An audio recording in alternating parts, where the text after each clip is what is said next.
This episode is brought to you by Pepsi Wild Cherry. Pepsi Wild Cherry is bursting with delicious cherry flavor and a sweet, crisp taste that gives you more to go wild for. Getting wild may look different these days, but whether it's opting for a solo Friday binge watch or a big night out, everyone can indulge in their wild side with Pepsi Wild Cherry.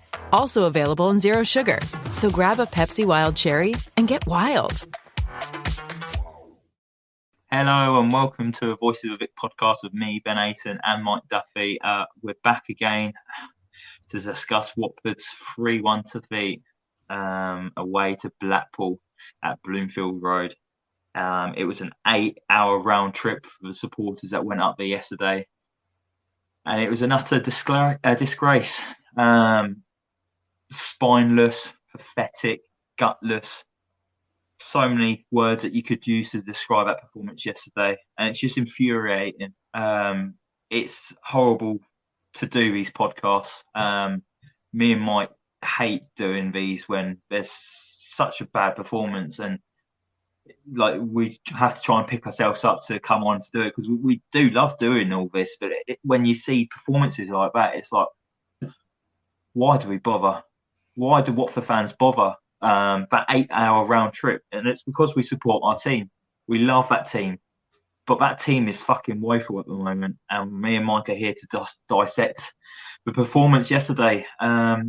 Also a little bit different this week. If you want to join me and Mike live on here to chat, give us your thoughts, Mike's going to copy our link. He's going to put it into the comments section, and then you can request to come on and we'll add you in, and you can say whatever you like about the Pozzos, the performance, the players, whatever you like.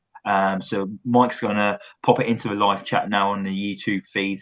So yeah, come in and join us and have your say on here. But yeah, we're going to talk about this 3-1 defeat. And Mike, we have to start with the team news like we normally do. It was 4 changes to the team that lost 2-1 at home to Swansea City midweek.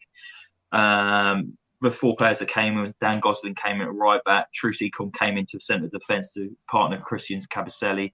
Imran Louza came in for his first start of the season, and also Vakun Bayo came in up front to replace Keenan Davis. And it looked like they didn't really want to give Keenan Davis 3 games in 7 days, considering that he's only actually just returned to fitness himself. So that's probably why that change was made. But Mike, what was your thoughts on that starting lineup? Obviously, it was great to see Imran Louza back into the starting lineup, because he does add a little bit different to that midfield, doesn't he? Yeah, absolutely. And it was nice to see a manager not thinking, oh, well, I'm going to have to put Kamara on the right. We know that Kamara on the right doesn't work. Like, we know that. Yet Edwards felt that with the squad that he had, he still had to play him on the right sometimes and Sema on the left. So it was nice that we put Gosling out on the right. I don't think Gosling had a bad game on the right. He didn't do loads, but he certainly didn't have a bad game. He was all right for someone that was filling in at right back, so to speak. So I didn't mind that. Kamara's much more strong on the left-hand side. So, yeah, not a problem. Trusicon, again, he's been good at this level previously. So coming in centre-back, again, not a problem with that. Cabaselli, the only reason he's playing is because of injuries. He's got to be, because, I mean, we'll talk about him, but that's the only reason he's getting into this squad at the moment. And yeah, Louza to come in to start, that was big for us, because we know how creative he can be, and we know like the type of player that he is. And my word, what a free kick he scored as well. So it was key that we've got him starting. Someone that actually wants to look for the ball and make things happen, where so many times this season already, the midfield's just gone missing. Whereas Louza will come deep looking for it, trying to spray passes out wide and through the middle. So it's nice to see that. I mean, granted, we didn't do much of that yesterday, but to have Louza starting games now is a good position to be in. Yeah, someone who wants to get on the ball. He wants to come to the ball as well, not run away from the ball. He wants to get on the ball and progress that ball forward. And that's the only player that actually does it. But Mike, I thought it was another slow start from Watford yesterday, wasn't it? And we've said this week in week, we need to improve at starting games quicker. We can't just invite pressure on from the off. And I think it was within the first couple of minutes, Blackpool had a couple of corners, and it was like we couldn't get out our own penalty box. And it was like they've seen how Swansea approached the game against Watford midweek. You know that if you press them high up the pitch, the Watford defence aren't comfortable with a ball at the feet, and you're gonna get things out of it. And then there was balls coming into a box, and Batman didn't look comfortable with it in the air, and it just looked like, oh, here we go again. It's going to be another tough afternoon watching Watford. And it was that slow start, Mike. And how do you change all this? Like, is it a mentality thing? Because it's happened too often. Even Stoke away the other week, we started slowly and then we warmed up and got into it. But it's like the first 10, 15 minutes into games, it's so frustrating and boring to watch. And it's just like backs up against the wall. Yeah, well, I did a segment for the Second Tier podcast guys earlier, and they said, look, Edwards wasn't able to change it. Bilic wasn't able to change it. We're still seeing what we saw last season in the Premier League. The lack of passion, the lack of fight, the lack of desire has been brought into this season. So the only way it's going to change is if the personnel on the pitch change. And unfortunately, Gino Pozzo and co haven't dug their hands deep enough into their pockets to recruit for the areas that we need. Like, we knew at the end of last season who was no good and who we wanted to keep. They should have been looking at targets, thinking, right, we know we're going down. He's available. He's up and coming. We should have a team that are in England. We talked about this in one of the previous pods. I think it was when Charlie was on. I can't remember what game that was for, but we should have someone that's based in this country looking at players from lower leagues so that when we come into this league, we know who we're going to sign and we know who's available. Burnley have done all right out of it. And, other teams in the past have done all right out of it as well. So why do we insist still on trying to find gems from Southern America and trying to find players from Europe or Italy or Spain? Like, yeah, we signed Gaspar. His CV's incredible. He was captain for Villarreal for however long and got however many, appearances for Villarreal. Seriously impressive CV. But he's not a championship player. I would rather we go and sign a proper right back or a wing back, as we knew Rob would have preferred in his system, than sign someone who's done it all for Villarreal. Like, it's so frustrating. It ultimately comes down to the players that are on that pitch. They haven't been good enough since last season. They're certainly not good enough now. And unfortunately for Bilic, his problem now is he's got these till January. The Pozzos have to have the best transfer window known to mankind in the history of Watford Football Club in January. Otherwise, I dread to think where we're going to. I dread to even think where we're going to be come January. But somebody seriously needs to pull it out the bag in Jan, because it's the players. The only people that can change it are the 11 players on that pitch. Yeah, if we go off yesterday's performance, then we're highly screwed because those players, and people might think I'm a bit dramatic here, but those players on the pitch, if they carry on playing like that, we're in the relegation fight this season. Forget about mid-table or playoffs or even automatics. Like, that's gone. Like, if it carries on like it is, like, it's getting toxic in the stands now as well. This football club will end up going down to possibly League One like Sunderland did, because the club is rotten to its core. The players are not good enough. The recruitment has been shocking. Yes, we might have star players who might maybe pop up every game or so to like have that star moment and grabbing a sensational goal like João Pedro or Ismail Assar or Keenan Davis. But them scoring that one weldy or something will be thrown out the window by 3 or 4 stupid mistakes at the back, like what we saw for Blackpool's first goal yesterday. Like, the gap in between Trusicon and Cavaselli, you could fit 3 London buses in between them. I don't get why they were so far apart. The communication was poor. Batman could see what was in front of him. He probably didn't communicate anything. Chowdhury was ball watching. It was a long ball over the top. I think the Blackpool man won a header over Kamara. And then the ball just fell in between Trusicon and Cavaselli. It was just so slow to react. And Batman probably could have got out a bit quicker as well. But it was just, it's like watching a circus every week. We're trying to analyse the games and performances, but it's fucking woeful, isn't it, Mike? Like, how do you describe that first goal? It's like I know it's probably their first game starting together this season, Cavaselli and Trusicon, but that was fucking woeful. It was. And, some people probably know that I manage on a Saturday amateur level. If my lads conceded a goal like that, I would have gone ballistic at Saturday League amateur level, let alone the second tier in English football. I'd have gone ballistic.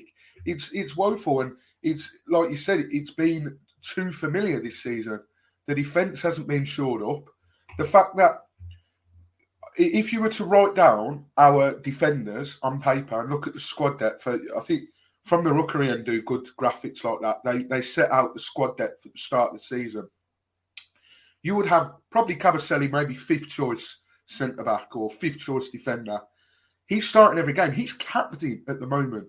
That shows you the injury woes that we've got. But then at the same time, it also shows you that we didn't recruit for another centre-back. We can't really be relying on Cathcart to give us a full season. As well as he is and as good as a servant he's been to the club, you can't be expecting him to play week in, week out at his age. Not yet. Exactly. William Schuster-Kong done it in for us in the champ, so I'm happy if he played the majority of the weeks. I'd be happy with that. Francisco Sierralta, again, we'd expect him to start, but the backups have got to be better than what we've got at the moment. So it just shows, as you say, Kamara was out-jumped for that first flick on. It was Route 1 football from Blackpool, but worked a treat for them. He missed that header, which you should be going up and winning. And then, like you say, no communication. That's all that is down to that goal is no communication. The fact there were two defenders free, but their striker was able to get in between both of them and just tap it in. He won't have an easier goal to score this season. It's embarrassing, mate. And you'd like to think that certain coaches come in and prioritise certain things. I look back at when Sonino first come in, and we were a little bit similar to how we are now. The club was a bit of a mess, and Zola had sort of lost the plot. Much worse now. Well, yeah, it's much worse now. But I mean, in the respect of when Zola, when it was all going down the park. But Sonino come in and shored us up defensively. We've not had a manager that's come in and shored us up defensively yet. We're making the same mistakes we were last season. So it's the personnel. I don't want to sound like a broken record too much, but it is the personnel, 100%. I'm getting a bit distracted, Mike, because your cat's just behind you and the wardrobe behind. Did your cat got a say on the Pozzo ownership and the performance yesterday? She refuses to watch it, mate. She usually watches it with me, but she refused to watch it yesterday. She looks like the kind of cat that just wants airtime, if I'm totally honest. She's like, what can I do here? If we carry on filming, you could get something out of like you've been framed. If she knocks over that plant, we got 250 quid coming in, mate. I know, yeah. She's been screaming her head off, so she's obviously got a few things to say to the Pozzos, definitely. And don't forget, we're seeing lots of good comments here on the section as well. And don't forget, you can get involved here as well. I'm going to get Mike to share the link again. If you pop it into the you can invite to come on, and we'll get you on and have your say. Michael Abraham says that was Pawful, so I really like that pun there, Mike. But yeah, it's after conceding the first goal, it kind of got a little bit better. We got a foot on the ball. We had a lot of possession. I think we went up to about 70% possession. A couple of opportunities. Sarr should have done a lot better. He was running in onto the front post, and the ball just went past him. He could have maybe arrived quicker into the box or got a better connection onto it, and he should have got done much better there for a guy of his quality. But it was just before half time, Mike, where we won a free kick on the edge of the box, and we scored a goal from a free kick. Imran Loser, he stepped up, and I think that's the first free kick Watford have scored whilst fans are in the stadium since Alman Abdi's at home to Aston Villa in the first season of the Premier League. So what's that? We're talking 2016 it was. Yeah, about 7-8 seasons ago, is it? I'm not too great with my maths, but Great free kick, Mike. I think he caught the keeper out. I thought the keeper maybe thought it was going to go to his near post, and you could see that he was maybe starting to move over, but he just spinned it over the top of him, and it just inside that top corner, it just nestled in, and what a fantastic free kick. And you thought, right, okay, we've got the goal now, we've got the momentum, we've got the confidence, we can push on here, maybe try and grab another goal just before half time, but it didn't seem to work out like that. But fantastic goal from him and loser, Mike. That's his first for the club. Yeah, and what a goal, as you said. You know, when he joined the club, he was sort of labelled as his set piece specialist, and boy, he showed it yesterday. What a goal it was! Like when he was lining it up, I thought, I wonder what he's going to try here. Is he going to shoot? Is he going to try and cross it in? And as soon as it left his foot, I thought that's going in. That is. So an absolutely fantastic goal, loser. You know, brilliant player as we know. Hopefully that will sort of kickstart his confidence a little bit after being out for so long.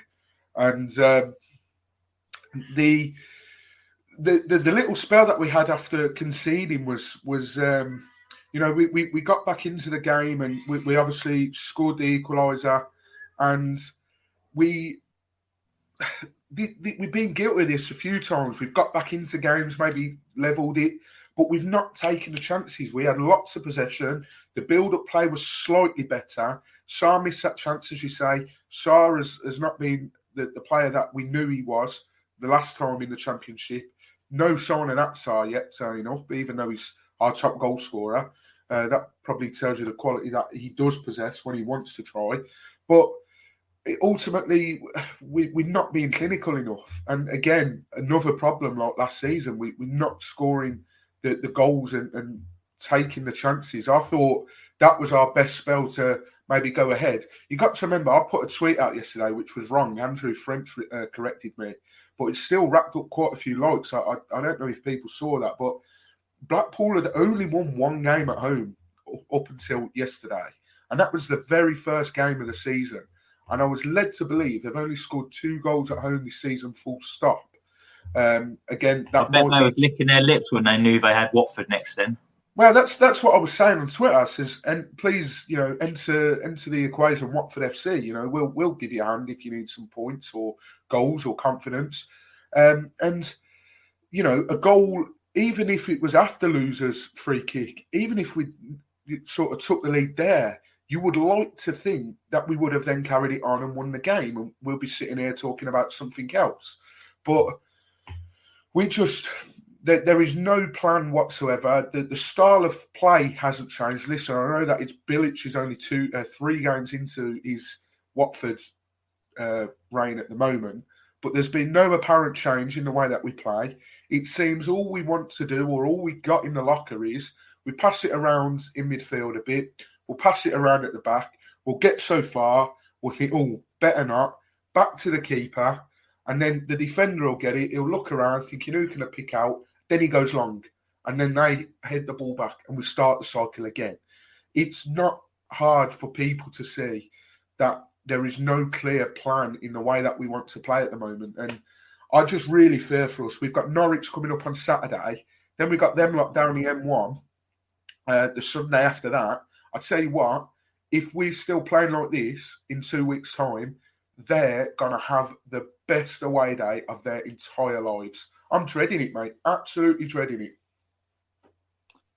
Yeah, it's got to a point where I can't be asked to go watch Watford at the moment. I get no excitement or enjoyment out of watching it, and it's a bit of a chore to go watch Watford now. And I'm like, we've got Norwich Saturday, it's live on Sky, it's an evening kickoff.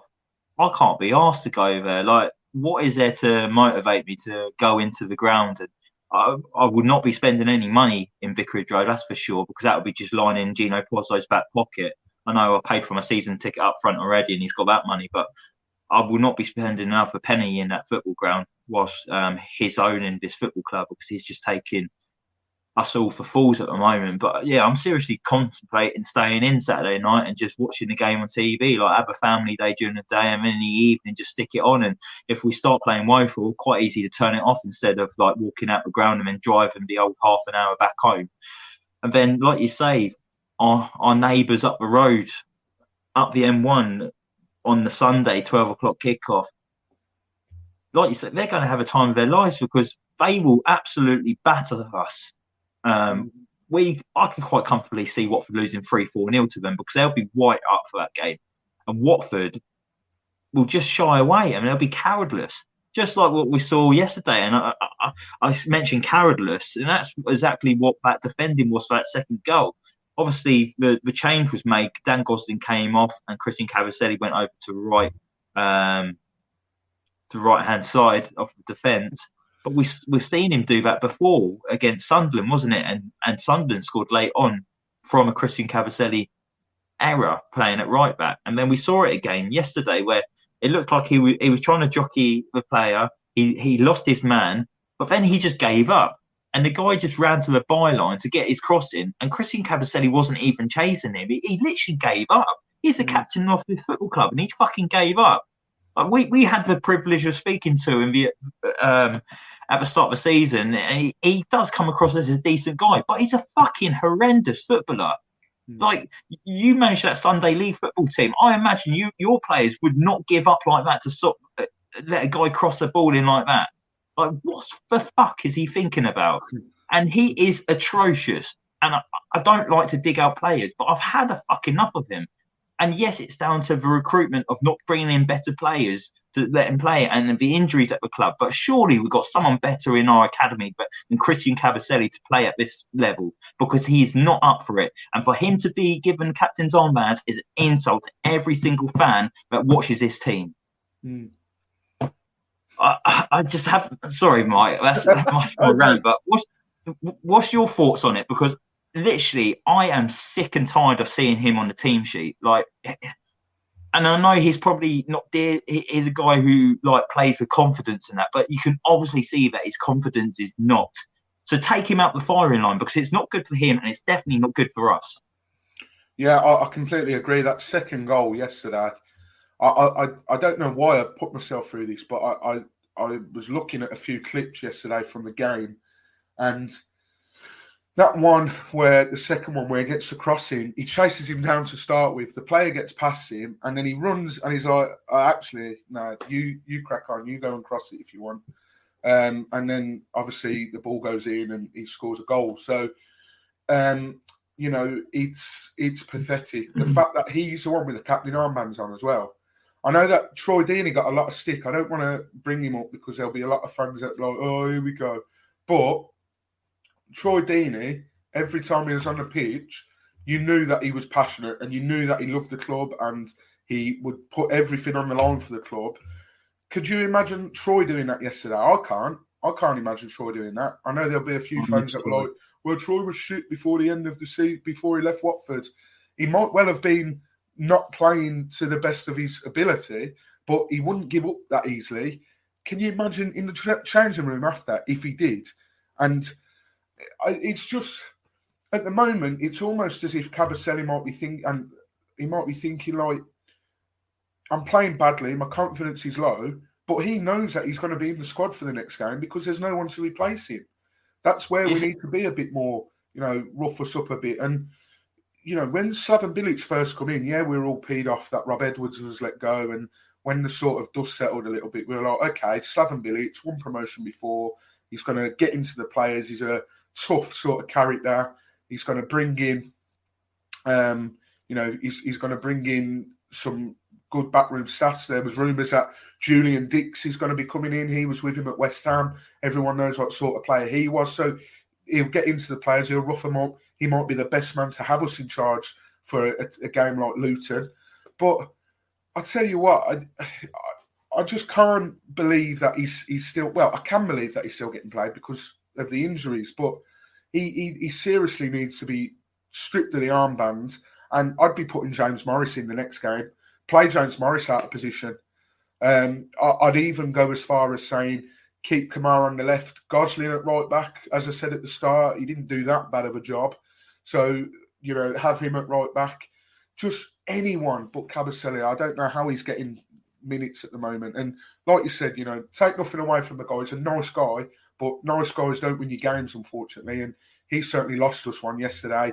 Lost us 2 points against Sunderland as well when he come on and he was awful against them. But just everything, to be honest. It's hard to sit here and talk about the football. Like we haven't done any content for a while, and it's tough to motivate yourself to talk about these games. And yesterday was horrendous. I don't know why I bothered watching, to be honest.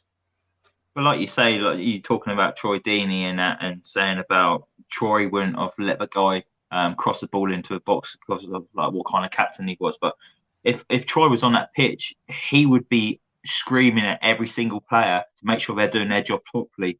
Whereas Christian Cabaselli, he's not vocal. He doesn't motivate the players. Troy would be running from one length of a pitch to the other to tell Christian Cabaselli off at that moment and telling him to buck up his ideas. And then he would be running into the changing rooms and having a bollocking, giving every single player a bollocking.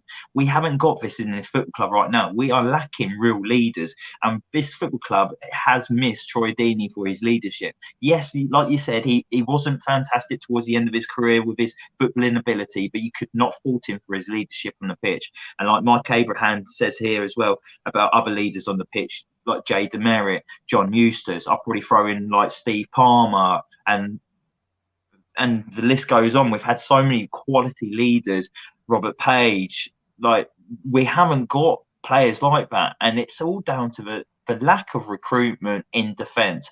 Like, it's fantastic that they go pick up these gems from South America, and we did it midweek again. I think I finished playing football Monday night, and I saw that we actually signed another young Colombian. Is it something Hurtado or something? He'll be joining at the end of next season. A young guy coming in, but it's great that we're getting young, like South American flair players. But wouldn't it be nicely like getting like a young South American like solid defender or something? Like, do they only look at attacking players over there? Like, sure, do they not look at this team and go, this team needs defenders? Like, whether it's now or in the future, we need defenders. But then we shouldn't be relying heavily on these youngsters like we're seeing with Espria. I was talking to my mate the other day, and I was saying about how surprised that we've seen him so early on in his Watford career. Like, when we signed him, I was expecting him to maybe be loaned out to like a Spanish side or something, or an Italian side, and we wouldn't really see him for 1-2 seasons. He's been thrown in at the deep end. Fair play to him. He hasn't sunk or anything. He's actually stayed afloat, and he's actually done pretty well this season. And again, he was a bright spot coming off the bench yesterday. He's someone who wants to get on the ball, and he wants to make things happen.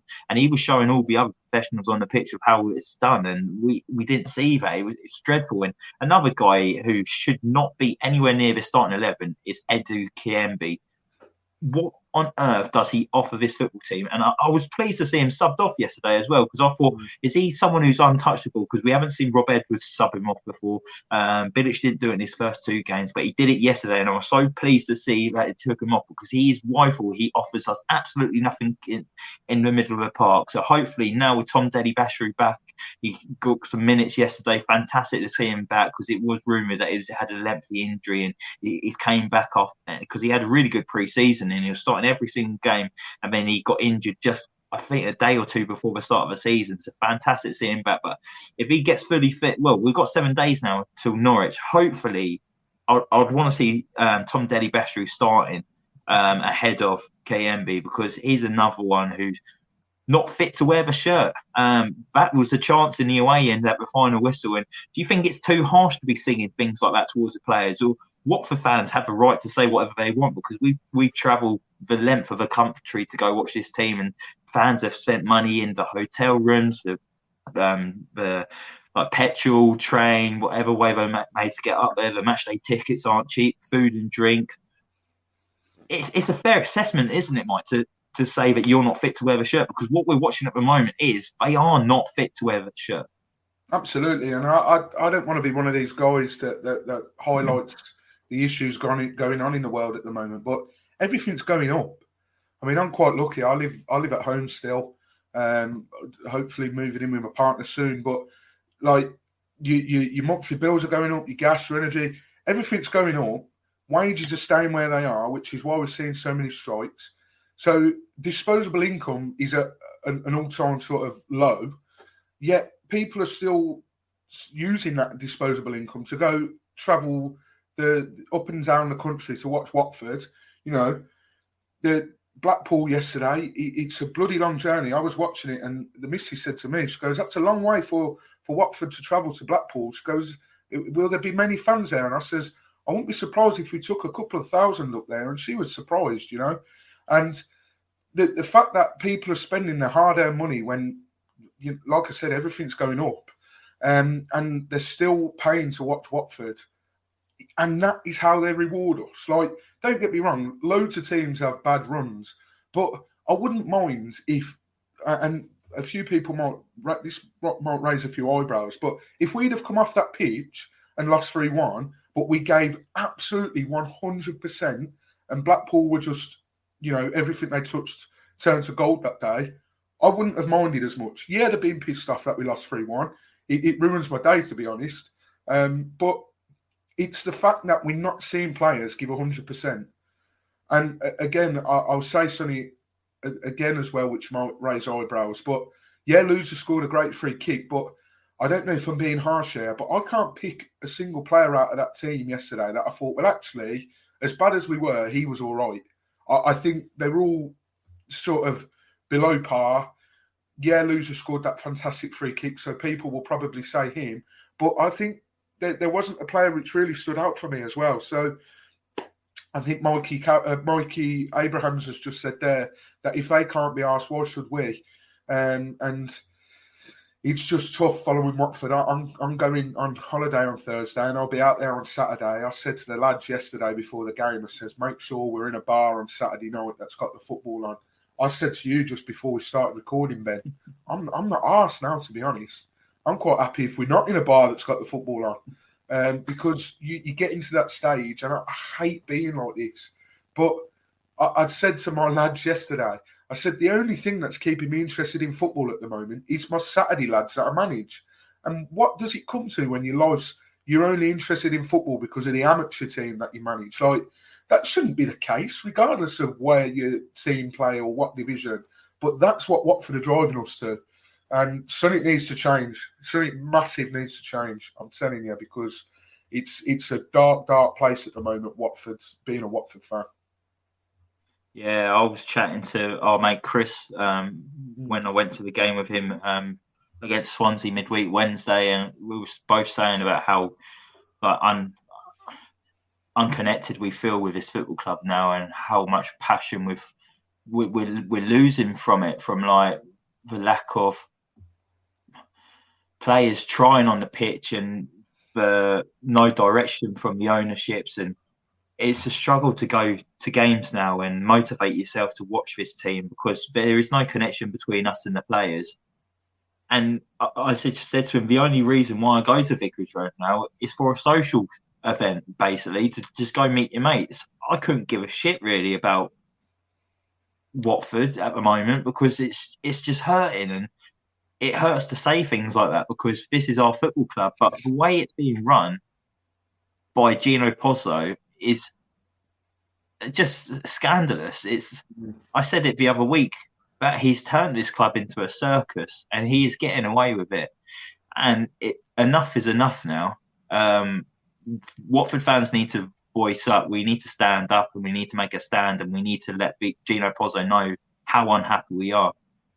But how do we get that message across to him, Mike? Like, what do Watford fans do from here on in? Like I said to you earlier in the earlier podcast, my action for next Saturday is I won't be attending the game, and I'll watch it at home, because I'm not putting any money into Vicarage Road, because that's going to line Gino Pozzo's pocket. But what should Watford fans do? Like, I don't want to turn my back on the team completely, but I think it helps that they're on Sky. Maybe if it wasn't on Sky, I would probably go, but it's on Sky, so I'm just going to stay in, like have a family day, and then just watch it in the evening, like flick it on and get a takeaway or something like that. But what should Watford fans do now, Mike?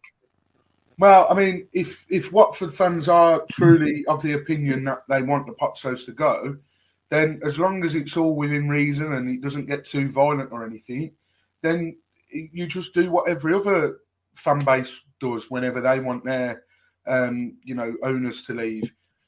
You either stop attending and attendances drop, or you make it clear that you're discontent, because at the moment, we were all annoyed at the decisions to sack Rob Edwards. And then, the first game after that, Billich's first game, we won 4-0. And there might be fans out there that don't admit this to be the case, but I can bet you bottom dollar that there were fans out there that were saying, well, Pozzo needs to go out. But then after the 4-0 win at Stoke, they might have been, well, actually, heads might have turned a little bit. So the distraction there is, the big win against Stoke. But if fans are serious, and like I said, as long as it's done without any violence, they just need to make it known and protest, whether that's before the game, not attending the games, walking out at certain minutes. I think Manchester United used to do that, or Blackpool. Look at Blackpool when they wanted Carl Oyster out. I'm not suggesting that we all start throwing tennis balls on the pitch, but they made it clear that they wanted him to leave, and he soon left. So you've seen it before with football clubs where they want their owners to leave, they hold a protest, and then in the end the message gets out. Or even if Duxbury or Gino, even if he answered Andrew French's call of, let me do an interview with you and see what he's got to say. Just communicate with us. This season was meant to be all about communication. No one's come out and said diddly squat since. They've explained all the transfers when Kiko left and when other players left and why we're bringing him in. That's great. But explain to us what's going on. Explain what you're going to do about the rut that we're in at the moment. Explain why Rob Edwards was sacked. Someone needs to sit down with Andrew French, Adam Leventhal, one of these, and just tell us what is going on. Because there's too many fans out there. Well, all the fans out there are pissed off with what's going on. We don't know which direction our club is heading in, and we don't know what the Pozzos are going to do about it. We just want some transparency.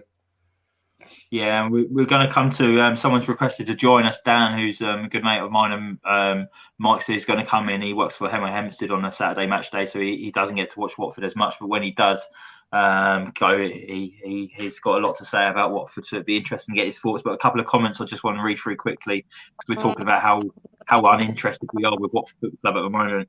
Miles Roberts says that even when we scored that last-minute goal against Middlesbrough, I wasn't even that happy with the performance, and that was meant to be a high moment. And then Michael Abraham says, if I'm well enough, I was going to go to Wigan away, as it's my local to me, but really not sure if I'm going to bother now, to be honest. And it's the same with me, Mike. We've got Millwall coming back up midweek soon, and I really wanted to go do it, but I can't be bothered now. Like, why should I bother after like a 8.5 hour day at work to like rush to get a train, go all the way into South London to go support that? And like, that's just ridiculous. Like, I can't be arsed with it.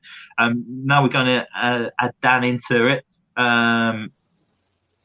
Here we go. Dan, how are you doing, mate? Nice to see you to join us. How are you doing? Yeah, good. Thanks. Yourself? Yeah, all good. Thank you.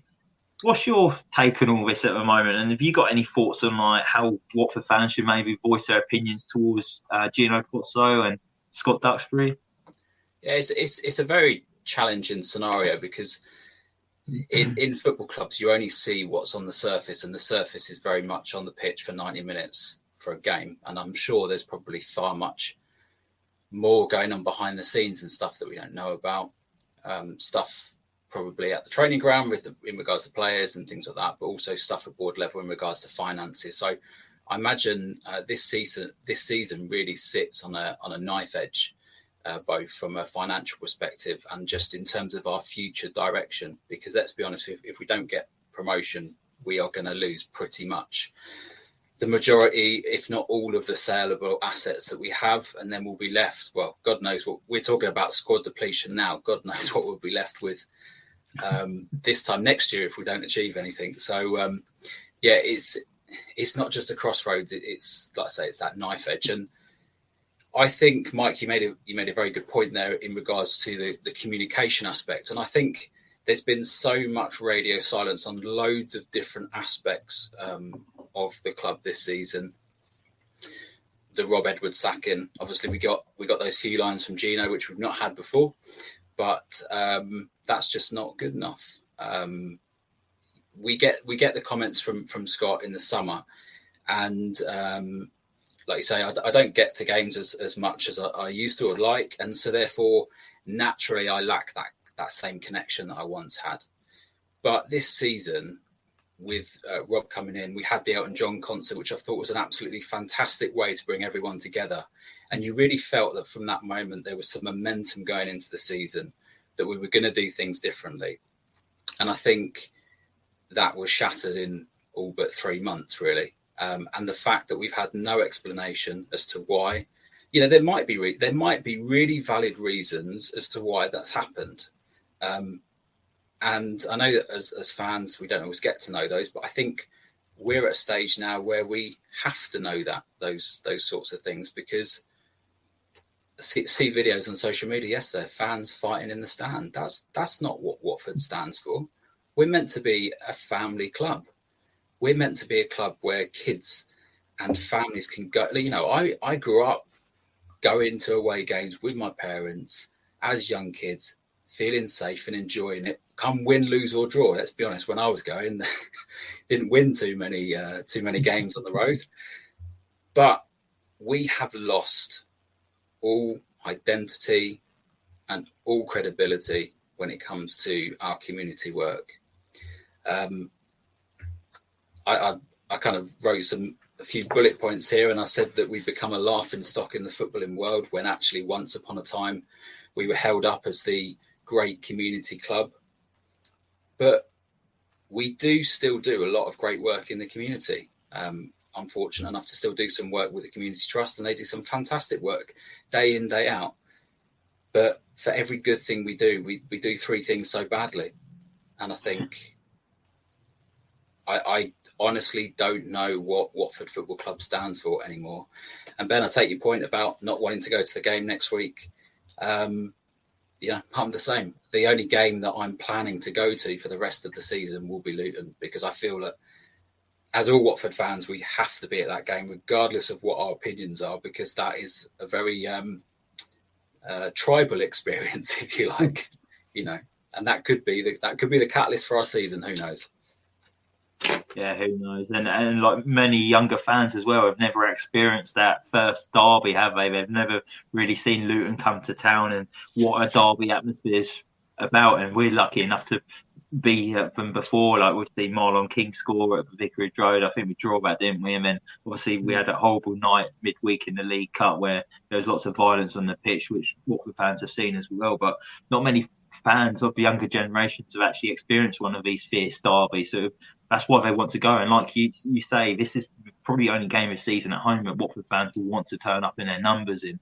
But after that, I think we're going to see a lot of empty seats at Vicarage Road. And we saw it against Swansea midweek. And I know the train strikes probably didn't help situations, but I'm getting to a point now where I'm seeing lots of empty seats now. And you can see the grumblings on social media now. Watford fans are not happy. The Watford fans are going to be voicing their opinions, whether they're not going to the ground and not giving Gino Pozzo any money, or they're going to be turning up with, protest signs outside the ground that won't get them in, because obviously for the stewards, they control what goes in and out of the stadium. But I imagine we might even get to a situation where we might even see tennis balls being brought in, and it's ridiculous to think that, but I think the younger generations will see that they've done it at other football clubs like Charlton and Blackpool, and they'll be like, well, what else are we going to do? You can't bring in signs or anything, so they'll end up doing something silly like that. And I don't want to see that. I don't want us to go down that route where things like that's happening at our football club. Like, we're proud to be Watford supporters, and like you say, this situation yesterday of unrest in the Watford away end where there was pushing and shoving, and I don't know if there was any like fighting or anything, but we've all seen the clip on social media. And like you say, this is a family club, and it's got to a point where people are arguing amongst themselves, they're pushing and shoving each other because of what's happening behind the scenes, because we're not being communicated by the Gino Pozzo or Scott Duxbury. It is just a joke, and we have turned it into a laughing stock. Like what do you expect out of the performance against Norwich next week? Like, what is there to look forward to? Like, the only thing I can think that maybe positive that we might see is obviously we might see Imran Loser starting again, and hopefully Tom Delhi Beshri, but it might be a game too early for him to start a game. But like, can Watford fans even get excited that we're at home against Norwich next Saturday?